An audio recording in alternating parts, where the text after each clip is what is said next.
Hey guys, it's Pete from Crunch Time Coaching, and today I'm going to teach you how to massive topspin on your forehand in 3 simple steps. So if you're ready to get started, let's go.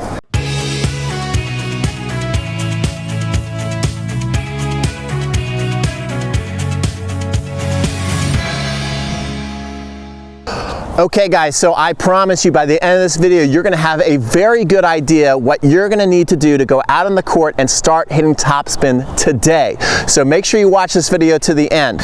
Before we get into the how to hit the topspin, I wanna get into the why. Why do we wanna learn how to hit topspin? I think it's gonna make the enjoyment for tennis go up a lot in your game.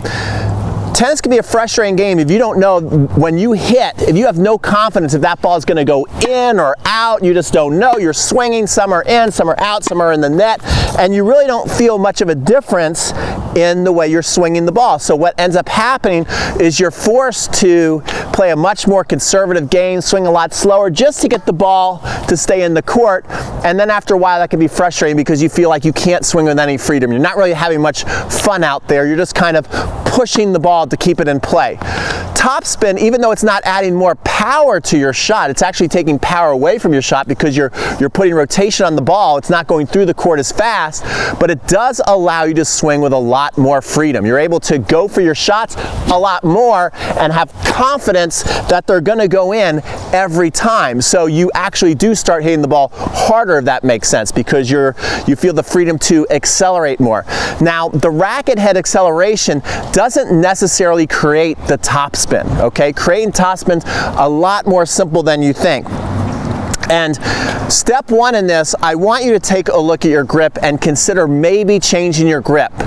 Here's the thing, you can hit topspin with any grip, okay? You can hit topspin with a continental grip. That's where you pretty much shake hands with your racket. It's the way you serve, but it is harder to do it consistently because when you bring your racket back, and if you bring your racket back even, you see if I'm keeping that, if I take it back there in the courts that way, you can see my racket's even, you think, okay, that looks good, but as you were to swing through naturally, by the time you make contact and you're at the contact point, if you don't change anything, manipulate your wrist at all, and you go to swing with acceleration, the racket face is slightly open and that angle is very brutal to the tennis ball. The ball will just fly on you. You want to create a natural grip that when you're coming up to the ball and you're swinging as fast as you can, that your strings are slightly facing towards the ground or they're pretty much parallel with the ground. If you do those 2 things, most of the time that ball is going to go in if you have the correct swing path. And the best way to do this is with the semi-western grip. So the first thing I'm going to show you today is how to find a semi-western grip. I think it's going to make your life a lot more simple. So once we find that semi-western grip, then I'll show you what happens when we start swinging with a semi-western grip. So rather than making it complicated and worrying where your index finger is in your palm and what bevel you're on, a real simple way to find the semi-western grip, which most of my students, they have no problem. Once you show this to them one time, they can figure out every time, and that's just to drop the racket on the ground. This is a super easy way to find the semi-western grip, and then you just bend down and you pick up the racket. Now once you pick up the racket, the strings are pretty much going to be facing into the ground. This is what you want. This puts you in that semi-western grip. It's kind of like holding a frying pan. Now what happens is when you bring the racket back, the strings start to naturally face towards the ground. And you might be a little alarmed looking at that, thinking, well, if my strings are facing the ground this much, how is that ball possibly going to go over the net and then keep the ball in? But something magical happens as you continue your natural swing path to the ball. Look, as I come here and I start to drop and I come up, look now as I go to hit. I'm not doing anything. In fact, I'm just keeping my wrist in that same position. Watch this. Right here, and then I drop, and then I start to come up. The wrist is locked in position. I'm not using a lot of wrist action. And then by the time I come to my contact point, you can see how those strings are now facing. And by me doing this, I'm going to be imparting topspin on the ball with little effort. I'm going to show you how little effort it takes today to put the topspin on the ball. So that is key. And once I do that, now I can take a nice rip through the ball with confidence. You see how that ball started off high, which is cool because our first obstacle is the net, and then it's still dropped in the court. That gives me a lot of confidence and freedom to go for my shots.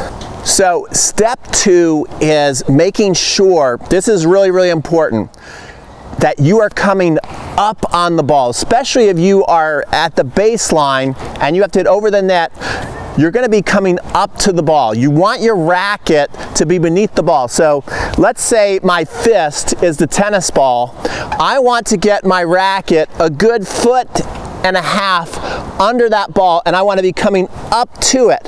So what happens there is I come up to the ball with my strings like this, and it comes from low, and I come up, and I keep kind of swinging up. We do want to swing through it a little more too. That's going to give us some topspin, but just by that movement, now we're creating some friction on the ball from coming low up without the strings being open. See, once that happens, you're gonna lose all topspin, guys. Once there's the slightest little tweak, and this is what people do because they want to keep the ball in play, they do a little tweak with their wrist. And once you do this, all the topspin leaves your racket and you're not gonna be able to control the ball. So this is the one thing you don't want to do. You want to trust. You want to come from here to here with zero tweak.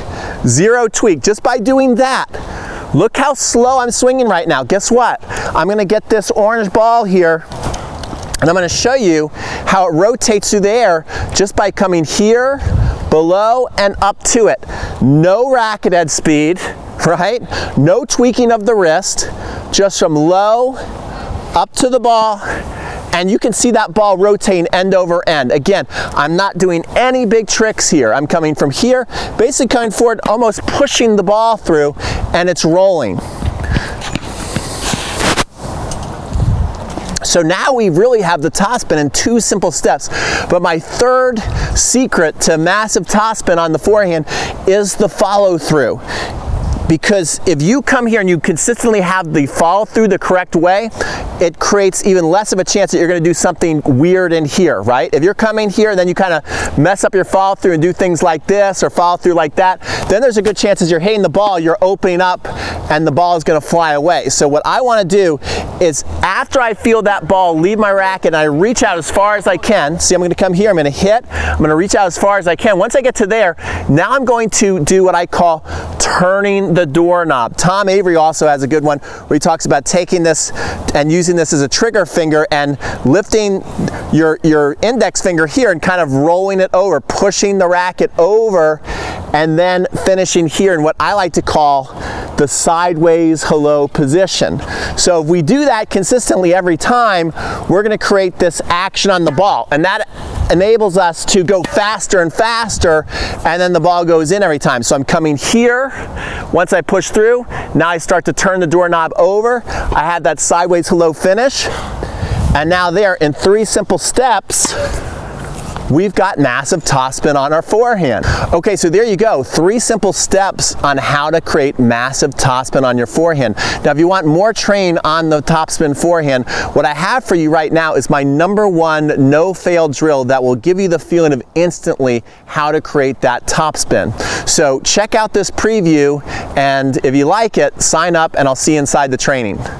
Okay, so this one works every time, and guys, it is so important to master the feeling of topspin, because once you get it, it's so freeing. You feel like you can swing as hard as you want and you know the ball is going to go in. So it's such an awesome thing to master that topspin. And this one I got from a guy named Butch Staples, awesome instructor. He loves teaching the 10 and under kids. And he had a drill called the rainbow drill. So I did not make this up. And